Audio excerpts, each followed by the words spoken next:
Hello friends.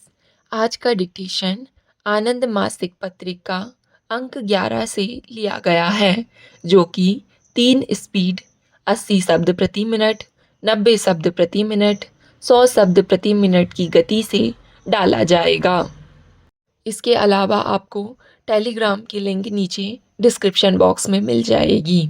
इसके अलावा आपको अनेक प्रकार की प्लेलिस्ट की लिंक भी नीचे डिस्क्रिप्शन बॉक्स में मिल जाएगी, जैसे कि रामधारी गुप्ता खंड 1, रामधारी गुप्ता खंड 2, newspaper dictations, 10 minute non stop dictations, free practice batch dictation, previous year में एग्ज़ाम में बोले गए डिक्टेशन, साथ ही कठिन शब्दों की आउटलाइन वाले शॉर्ट्स भी मिल जाएंगे।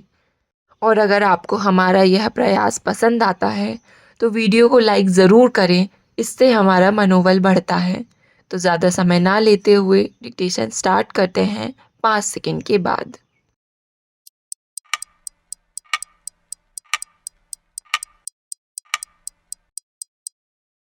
स्टार्ट। उपाध्यक्ष महोदय, यहाँ मैं इस बात पर जोर देना चाहूँगा कि हमें वे क्षेत्र चुनने चाहिए जिनमें हम राष्ट्रीय और अंतर्राष्ट्रीय स्तर पर सबसे ज़्यादा प्रभावी हो सकते हैं, पर यह चयन बहुत सावधानी से करना होगा। हम कुछ किस्मों की प्रौद्योगिकी का आयात कर सकते हैं ताकि उन्हें और विकसित कर सकें, पर हम बार बार आयात नहीं कर सकते। यह बात महत्वपूर्ण है।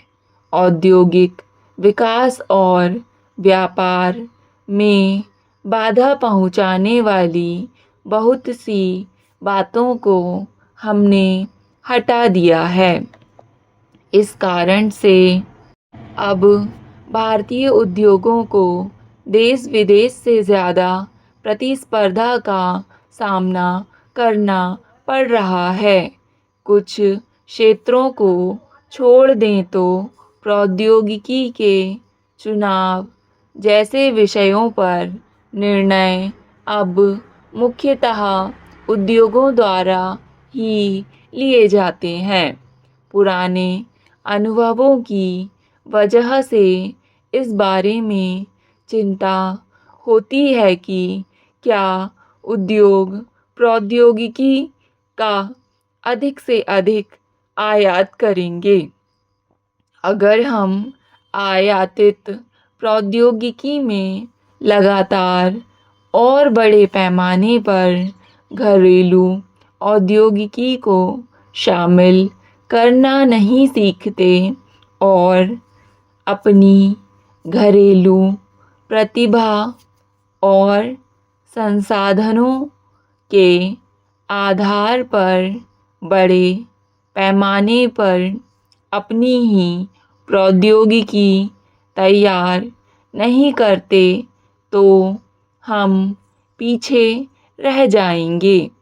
अगर आप देश में ही नया कुछ नहीं करते, अगर आप के पास अपना कोई अनुसंधान और विकास कार्यक्रम नहीं है, अगर आपके पास अपनी प्रौद्योगिकी नहीं है, कोई आवश्यक नहीं कि प्रौद्योगिकी 100% आपकी अपनी हो, पर ऐसी हो जिसको आपने सुधारा हो और जिसका भारतीयकरण किया हो, तो आप प्रौद्योगिकी के क्षेत्र में पीछे छूट जाएंगे। आप केवल दूसरों की नकल करते रहेंगे, दूसरों से आयात करते रहेंगे और फिर भी पीछे रहेंगे।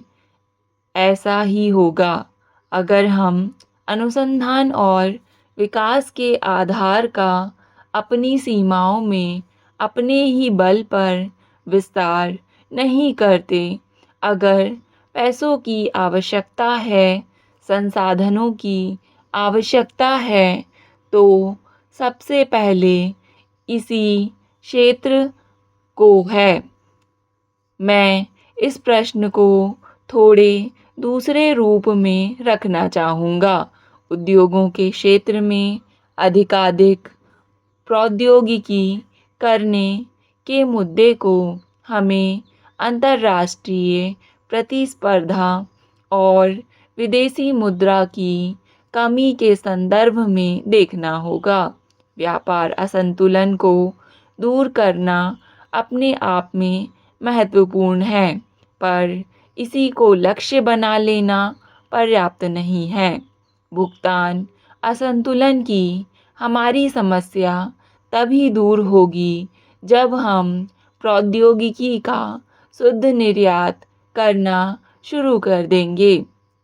और यह मैं भारतीय वैज्ञानिक समुदाय के सामने एक चुनौती के रूप में रख रहा हूँ।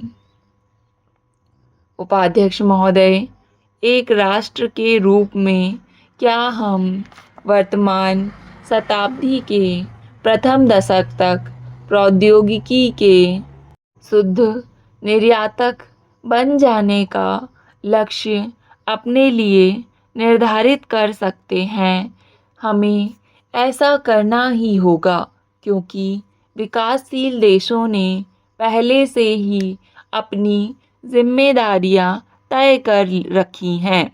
हाल ही में हुई बैठक में भारत ने सौर ऊर्जा के क्षेत्र में विकास की अपनी जिम्मेदारी अपने ऊपर ले ली है। मैंने मन में इरादा किया था कि मैं 10वीं योजना में ऐसा करूँगा। इसे मैं भारतीय वैज्ञानिक समुदाय के सामने एक चुनौती के रूप में रखना चाहूँगा। मैं चाहूँगा कि एक कार्य योजना बनाई जाए।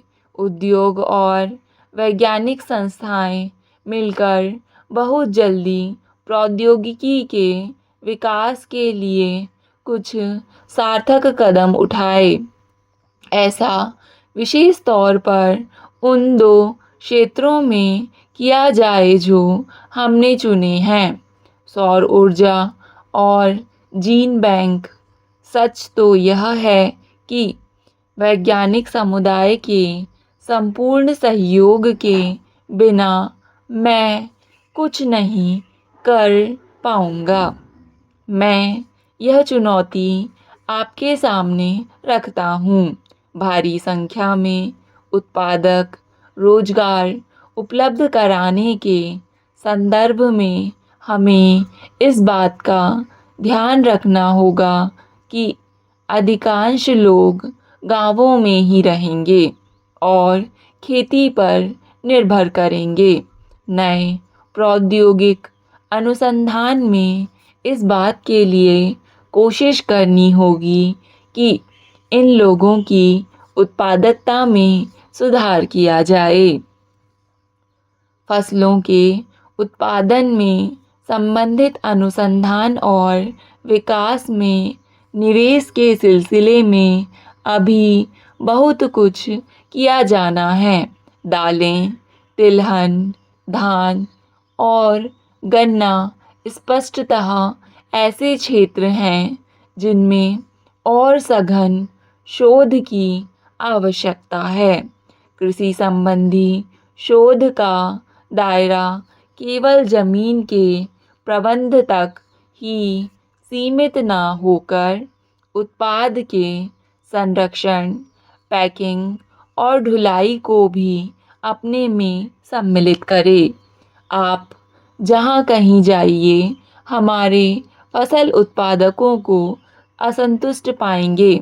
उनका कहना है कि उन्हें अपने उत्पाद की उचित कीमत नहीं मिलती। मौसम समाप्त होने तक सारा उत्पादन का समय भी समाप्त हो जाता है। उन्हें सबसे कम कीमतें मिलती हैं और वे गरीब बने रहते हैं, जबकि दूसरी ओर फल उत्पादन की लागत बढ़ती जा रही है। यह एक पेचीदा स्थिति है। हमने थोड़ा कुछ किया, उस थोड़े कुछ के साथ और कुछ जो करना था सो नहीं किया। हमारे देश का किसान यह लड़ाई लगातार लड़ रहा है और इसमें हमें उसकी लगातार सहायता करनी है। यह बड़ी कठिनाई यह है कि आधुनिक प्रौद्योगिकी और प्रोसेसिंग तकनीकों का रुझान ग्रामीण इलाकों के उत्पाद की ओर है। स्टॉप। डिक्टेशन पसंद आए तो वीडियो को लाइक तथा चैनल को सब्सक्राइब ज़रूर करें और वीडियो को ज़्यादा से ज़्यादा साझा करें।